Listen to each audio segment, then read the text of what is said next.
فرزند زہرا یہ حالات برے ہیں۔ کاشانۂ بصیرت ایک ایسا مکمل یوٹیوب چینل جس پر محروم بصارت کے لیے بالخصوص اور تمام افراد کے لیے بالعموم سینکڑوں کی تعداد میں اسلامی کتب دستیاب ہیں۔ لہذا گزارش ہے کہ آپ اپنی ذمہ داری نبھاتے ہوئے کاشانۂ بصیرت کو سبسکرائب کرنے کے ساتھ ساتھ بیل آئیکن کو پریس کیجیے تاکہ آپ علم کے حصول کے ساتھ ساتھ مذہب اہل بیت کی اشاعت میں بھی اہم کردار ادا کرتے رہیں۔ کاشانۂ بصیرت، کاشانۂ بصیرت، کاشانۂ بصیرت۔ فرزند زہرا یہ حالات برے ہیں۔ السلام علیکم ورحمۃ اللہ وبرکاتہ۔ سامعین، آپ سماعت فرما رہے ہیں الکوثر فی تفسیر القرآن جلد پنجم، مفسر ہیں مولانا محسن علی نجفی صاحب۔ سورہ انبیاء۔ وَتَاللَّهِ لَأَكِيدَنَّ أَصْنَامَكُمْ بَعْدَ أَن تُوَلُّوا مُدْبِرِينَ۔ اور اللہ کی قسم، جب تم یہاں سے پیٹ پھیر کر چلے جاؤ گے تو میں تمہارے ان بتوں کی خبر لینے کی تدبیر ضرور سوچوں گا۔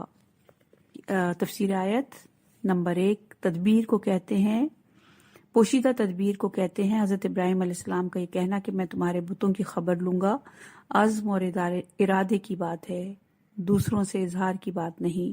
نمبر 2، وہ کسی تہوار اور میلے پر نکلنے والے تھے، اس وقت بتوں کو پاش پاش کرنے کا عزم کر لیا۔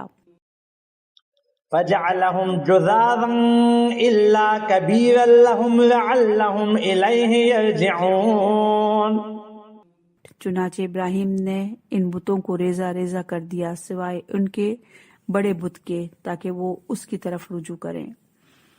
تفسیر آیت نمبر 1۔ ابراہیم نے ان بتوں کو ریزہ ریزہ کر دیا، تاریخ کی پہلی بت شکنی عمل میں آ گئی، جرأت و شجاعت کی عظیم مثال قائم ہو گئی، غیر اللہ کی پوجا کرنے والوں کی مہم امیدیں زمین بوس ہو گئیں، اللہ کو چھوڑ کر دوسروں پر تکیہ کرنے والوں کا وہمی سہارا پاش پاش ہو گیا۔ انسان کو پہلی بار یہ درس ملا کہ ایک شخص کے ہاتھوں پاش پاش ہونے والی چیز کائنات کی تدبیر میں حصہ دار نہیں ہو سکتی۔ غیر اللہ کی پناہ میں جانے والوں کی بے بسی سامنے آ گئی۔ نمبر 2، بڑے بت کو چھوڑ کر دعوت فکر دی کہ یہ بت اپنے چھوٹے بتوں کو نہیں بچا سکے گا، اور اس کے سامنے پاش پاش ہو گئے۔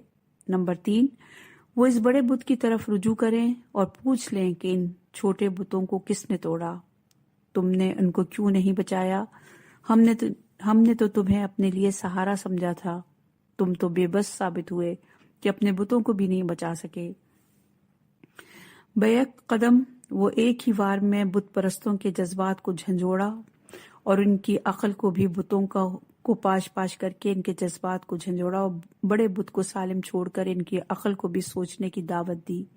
یہ ہے رشد ابراہیم کہ آنے والی نسلوں کو دعوت فکر دی اور بت پرستی کے خلاف سوچنے کا سلیقہ دیا، ورنہ آج ساری دنیا پر بت پرستی حاکم ہوتی۔ اہم نکات۔ نمبر 1، جو اللہ کے لیے قیام کرتا ہے وہ رسوا نہیں ہوتا۔ نمبر 2، غیر اللہ پر بھروسہ رکھنے والے رسوا ہوتے ہیں۔ قالوا من فعل هذا بآلهتنا إنه لمن الظالمين قالوا سمعنا فتى يذكرهم يقال له إبراهيم۔ وہ کہنے لگے، جس نے ہمارے معبودوں کا یہ حال کیا ہے یقیناً وہ ظالموں میں سے ہے۔ کچھ نے کہا، ہم نے ایک جوان کو ان بتوں کو برے الفاظ میں ذکر کرتے ہوئے سنا ہے جسے ابراہیم کہتے ہیں۔ تفسیر آیت نمبر 1۔ بت پرست کہنے لگے، کس نے یہ جرت کی؟ جو کام کسی کے لیے قابل تصور نہیں تھا وہ عمل میں کیسے آ گیا؟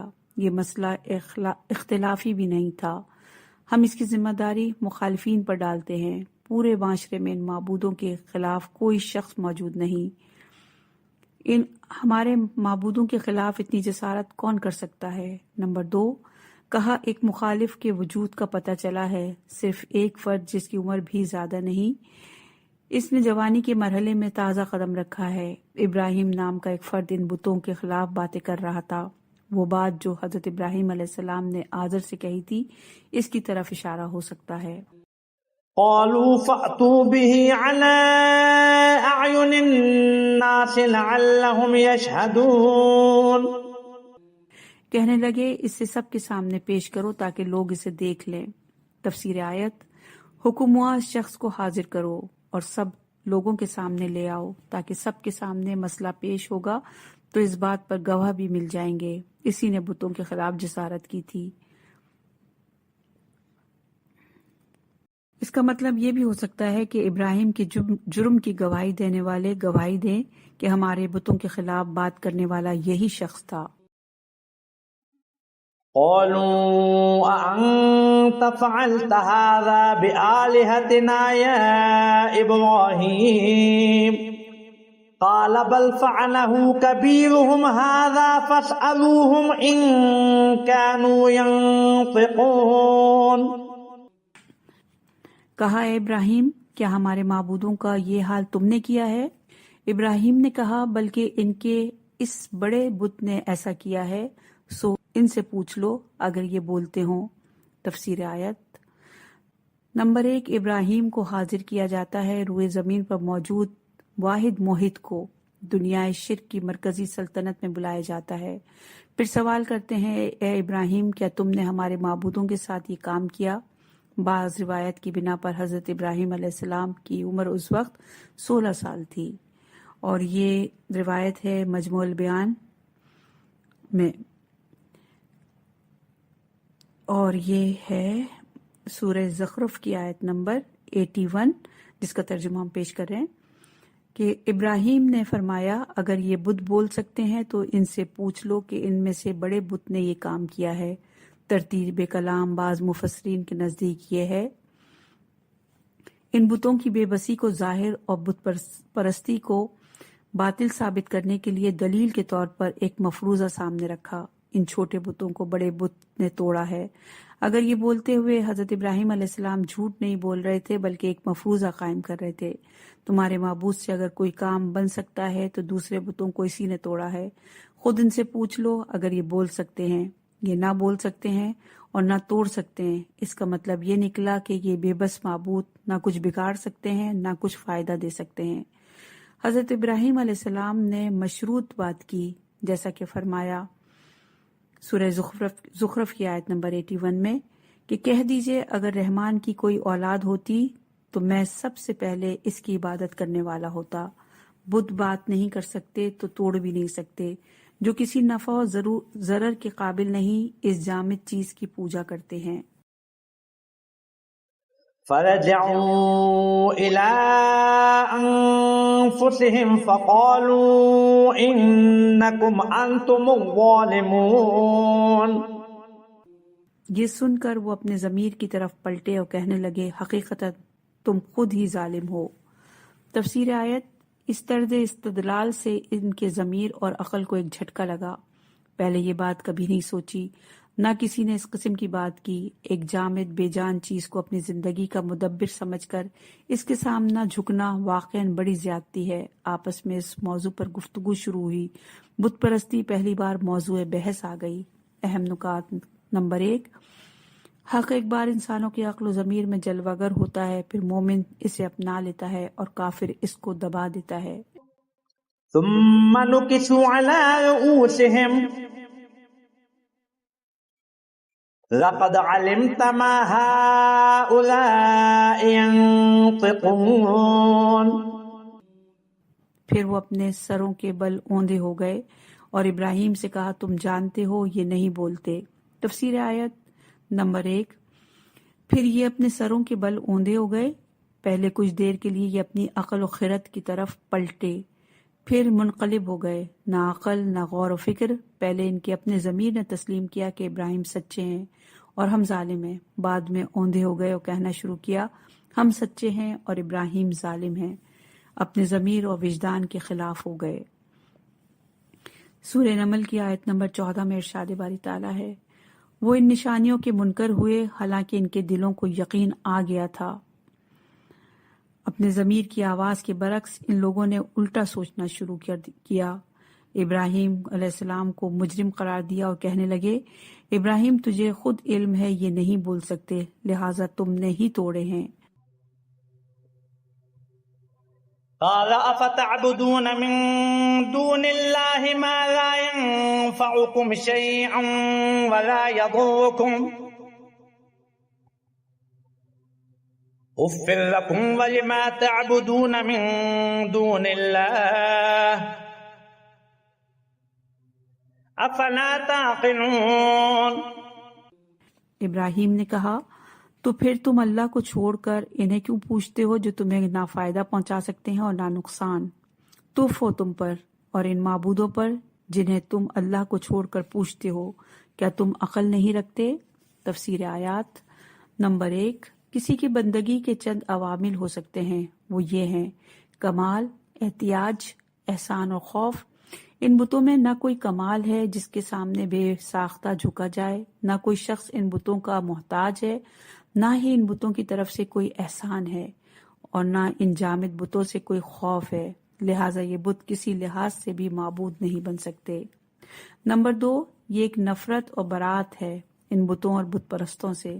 اہم نکات: نمبر 1، بندگی اس ذات کی ہو سکتی ہے جس میں معبود ہونے کی تمام باتیں موجود ہوں۔ نمبر 2، عقل کا تقاضا ہے کہ وہ وہم پرستی سے دور رہا جائے۔ قالوا حرقوه وانصروا آلهتكم إن كنتم فاعلين۔ وہ کہنے لگے، اگر تمہیں کچھ کرنا ہے تو اسے جلا دو اور اپنے خداؤں کی نصرت کرو۔ تفسیر آیت نمبر 1، جابر کا ہمیشہ یہی مزاج رہا ہے کہ جب اس کے پاس کوئی منطق نہیں رہتی تو وہ طاقت استعمال کرتا ہے۔ چنانچہ جابر لوگوں نے ابراہیم علیہ السلام کے لیے وہ سزا تجویز کی جو سب سے زیادہ شدید عذاب ہے، یعنی جلانے کا حکم ہوا۔ نمبر 2، اپنے معبودوں کی مدد کرو، ان کے معبود اپنے بندوں کی نصرت کے محتاج ہیں۔ اگر احتیاج کی بنیاد پر بندگی درست ہے تو بتوں کو چاہیے کہ وہ لوگوں کی پوجا کریں جن کے یہ محتاج ہیں۔ چنانچہ حضرت ابراہیم علیہ السلام کو منجیق میں آویزہ کیا گیا، ہیبت ناک شعلوں کی طرف بڑھائے جا رہے ہیں۔ اس وقت جبرائیل نازل ہوئے، حضرت ابراہیم علیہ السلام سے پوچھا، آپ کی کوئی حاجت ہے؟ فرمایا، آپ سے کوئی حاجت نہیں۔ اور یہ روایت ہے مستدرک الوسائل کی جلد نمبر 3 اور صفحہ نمبر 303 میں، اور بحار الانوار میں بھی موجود کی جلد نمبر 11 میں اور صفحہ نمبر 62 پر موجود ہے۔ چنانچہ ساری کائنات سے بے نیاز اپنے رب کی نیاز بندی میں پورے سکون کے ساتھ آتش میں اتر گئے۔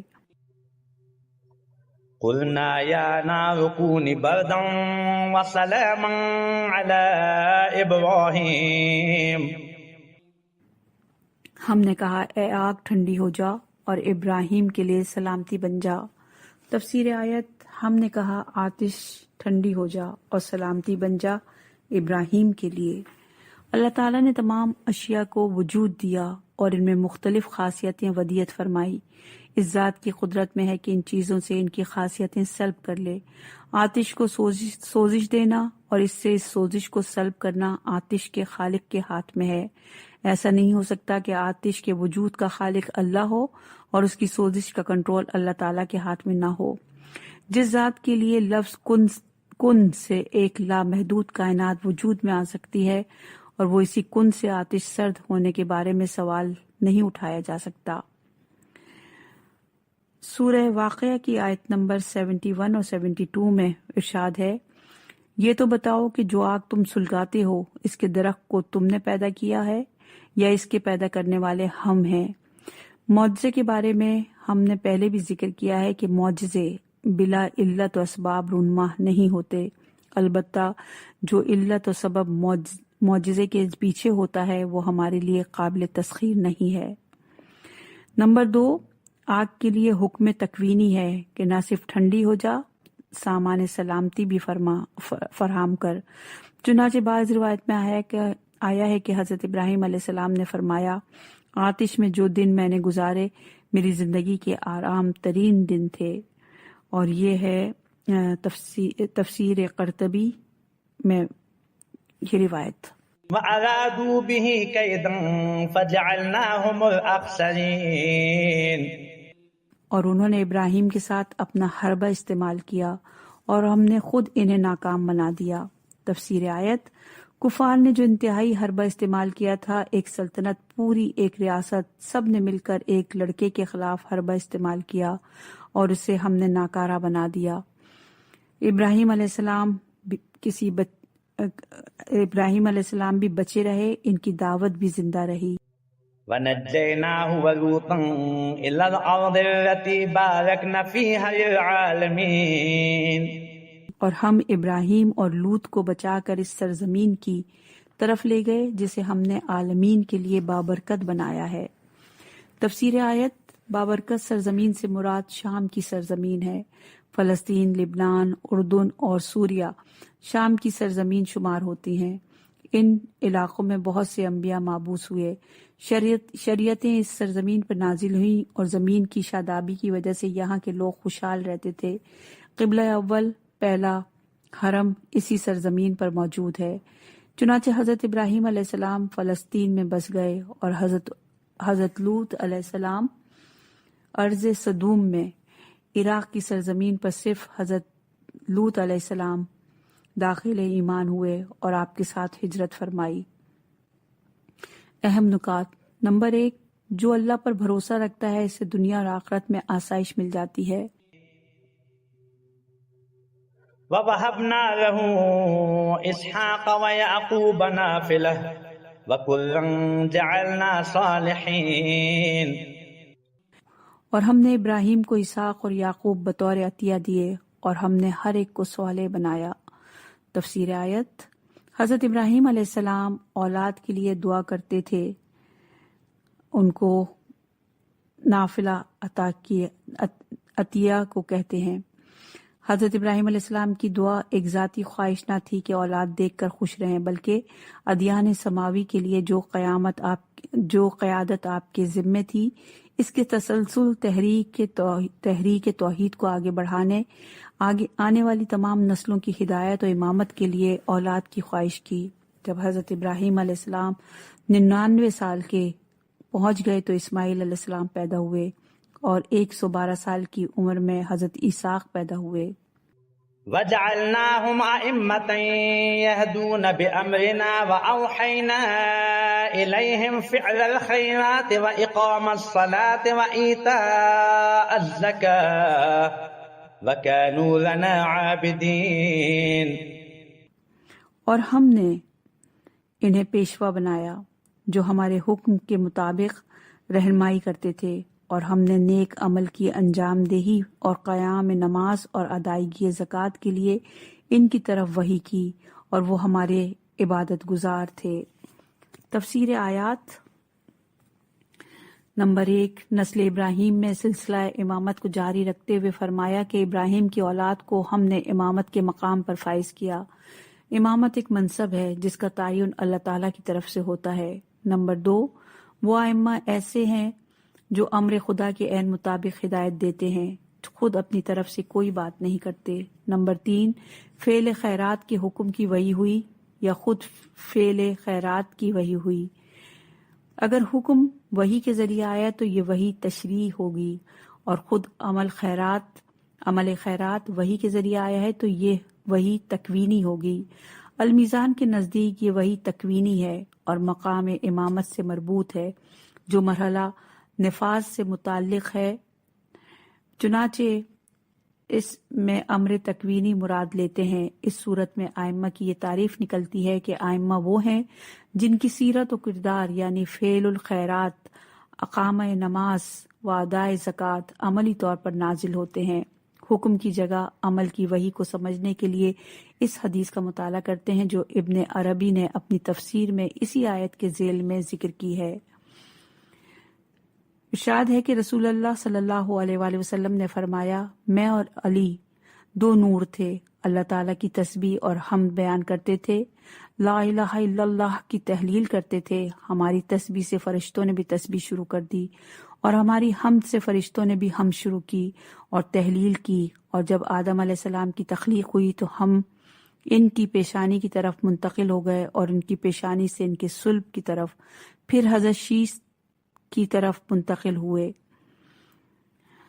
اس وضاحت کے بعد آیت کا یہ جملہ آسانی سے سمجھ میں آ جاتا ہے۔ اہم نکات: نمبر 1، امامت نفاذ سے امر کے مرحلے میں قیادت کا نام ہے۔ اہم نکات: نمبر 1، امامت نفاذ امر کے مرحلے میں قیادت کا نام ہے۔ وَلُوطًا آتَيْنَاهُ حُكْمًا وَعِلْمًا وَنَجَّيْنَاهُ مِنَ الْقَرْيَةِ الَّتِي كَانَتْ تَعْلَمُ الْخَبَائِثَ إِنَّهُمْ كَانُوا قَوْمًا سَوْءٍ فَاسِقِينَ۔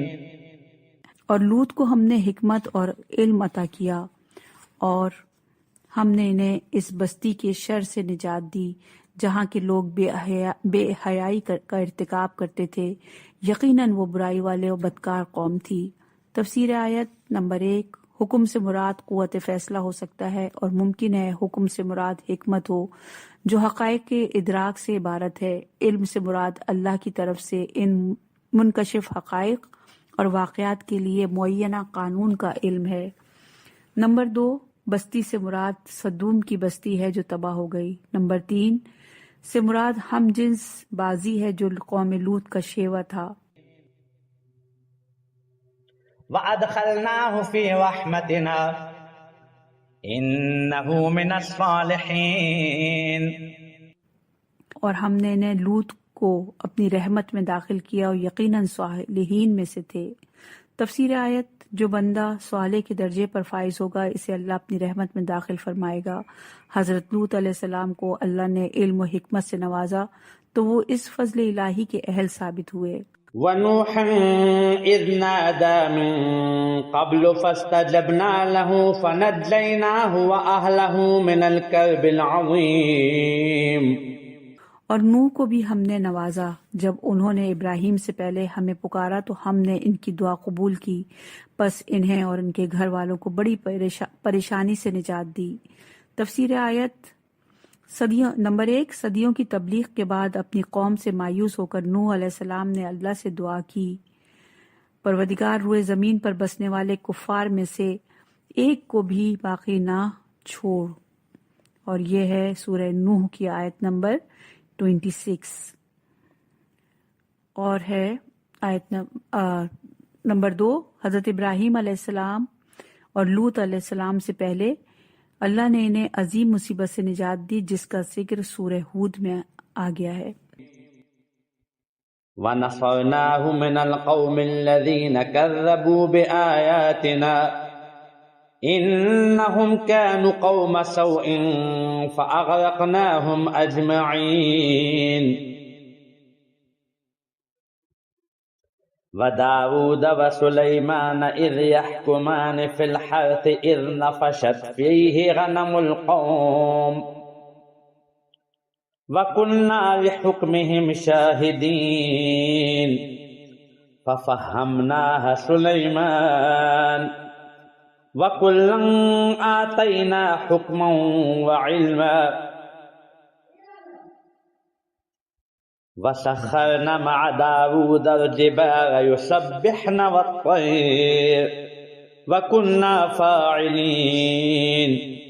اور اس قوم کے مقابلے میں ان کی مدد کی جو ہماری نشانیوں کی تکذیب کرتی تھی، یقیناً وہ برے لوگ تھے، چنانچہ ہم نے ان سب کو غرق کر دیا۔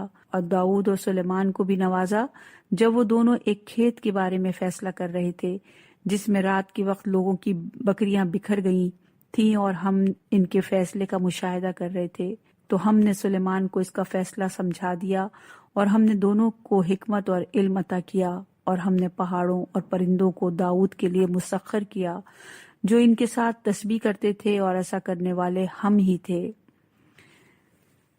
تفسیر آیات: اس آیت کے شان نزول میں روایت ہے کہ ایک شخص کے کھیت میں دوسرے شخص کی بکریاں گھس گئی تھیں۔ حضرت داؤد علیہ السلام نے فیصلہ دیا کہ بکریاں کھیت والے کو دے دی جائیں۔ حضرت سلیمان علیہ السلام نے فیصلہ دیا کہ بکریوں سے کھیت والا اس وقت تک فائدہ اٹھائے گا جب تک بکریوں والا اس کھیت کو اسی حالت میں تیار کر کے نہ دے۔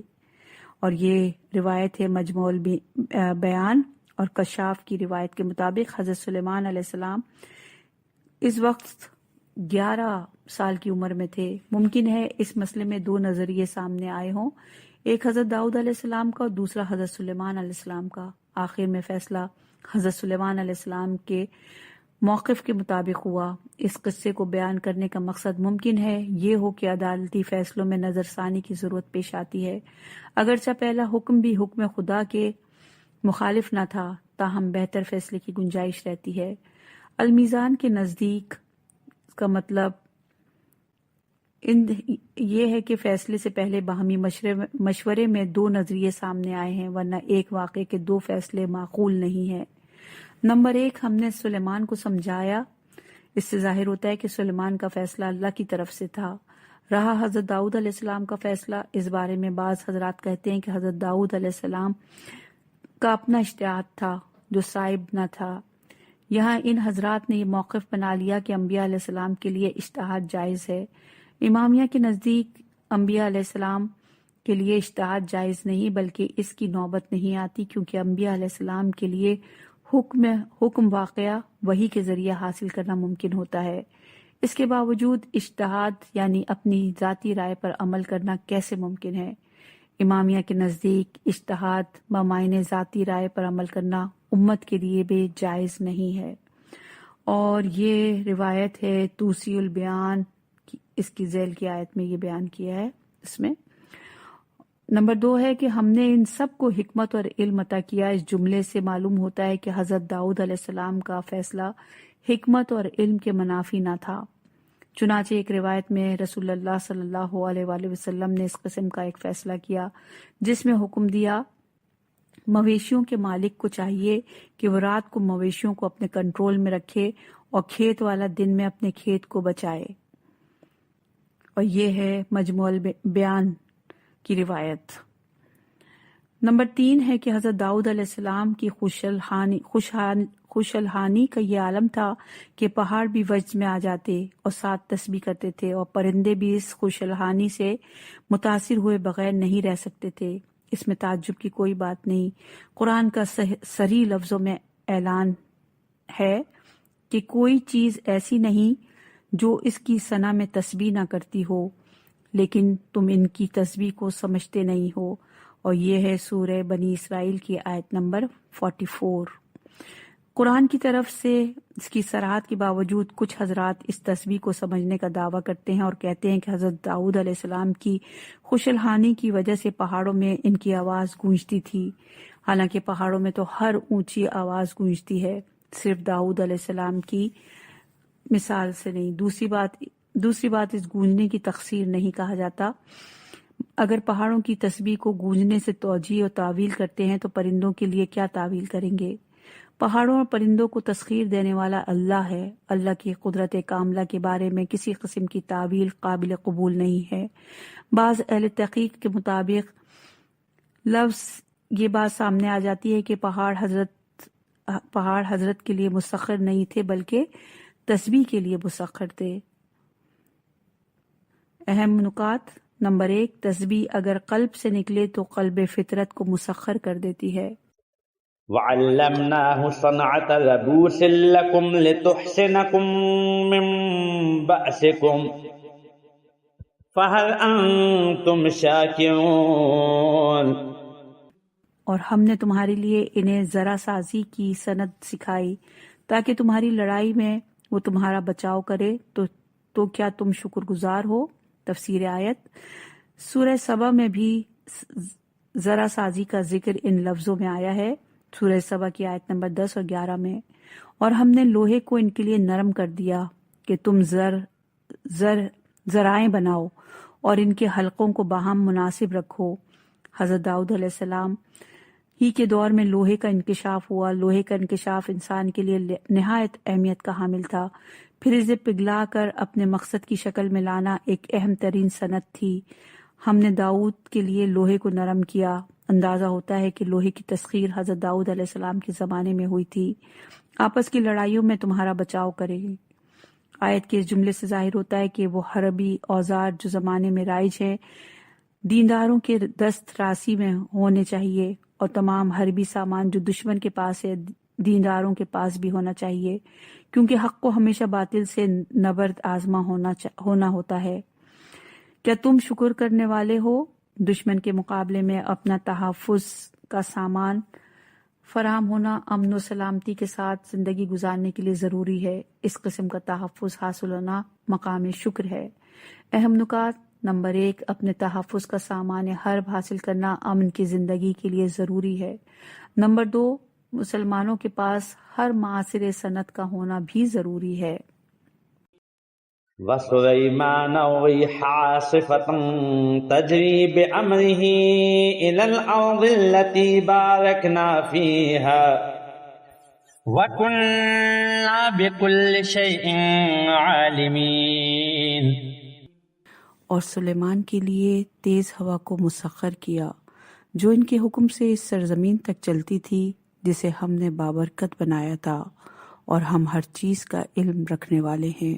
تفسیر آیت: نمبر 1، تیز ہوا کو حضرت سلیمان علیہ السلام کے لیے مسخر کیا تھا۔ اس کی 2 طرح کی تشریح ہو سکتی ہے۔ پہلی تشریح یہ کہ بحری جہازوں کی آمد و رفت کے لیے مواقف ہوائیں چلائی ہوں، چنانچہ اس زمانے میں جہاز رانی کے لیے ہوا واحد ذریعہ تھی۔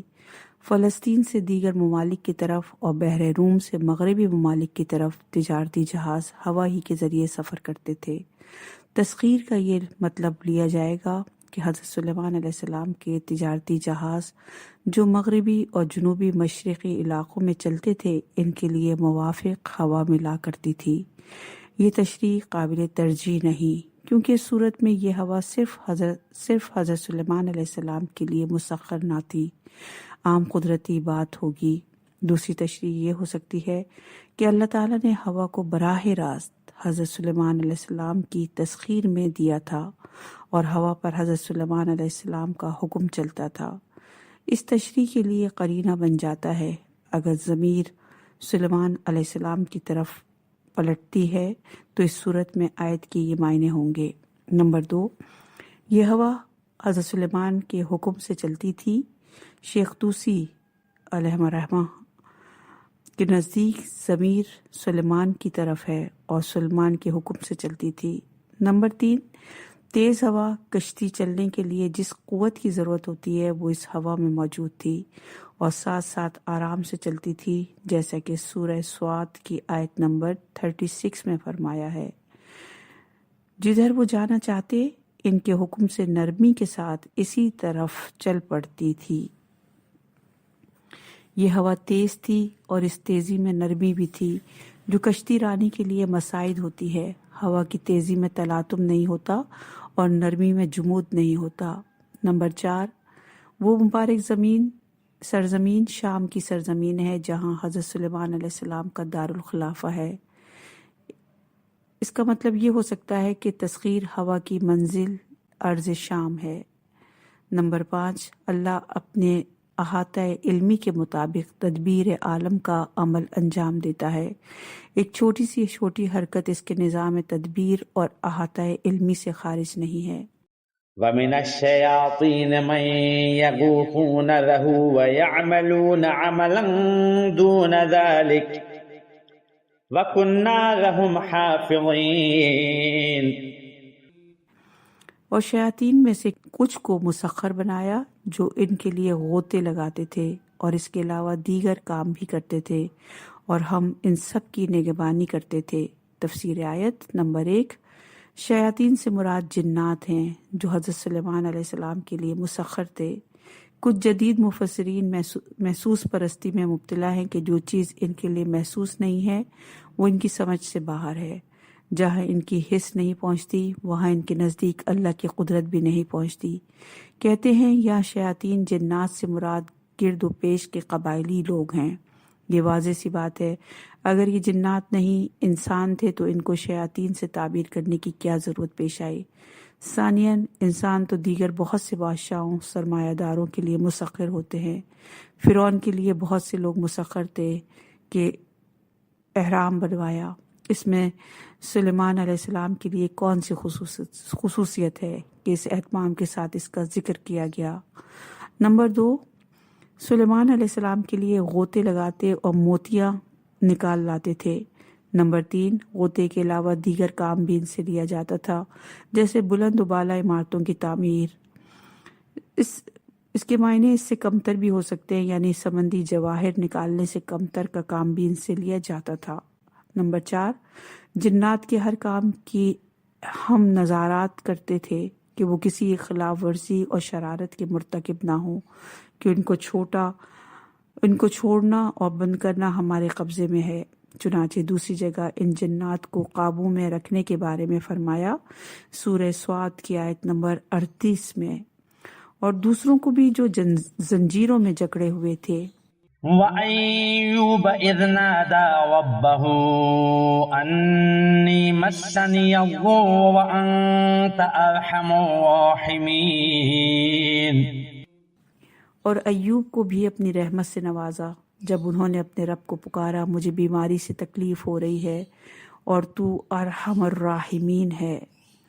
تفسیر آیت 1، حضرت ایوب کے بارے میں اختلاف ہے کہ آپ کس زمانے کے نبی تھے اور کس قوم میں مبعوث ہوئے۔ قدیم صحائف کے حوالے سے بعض اہل قلم اندازہ لگاتے ہیں کہ آپ 9ویں صدی قبل مسیح یا اس سے پہلے مبعوث ہوئے تھے۔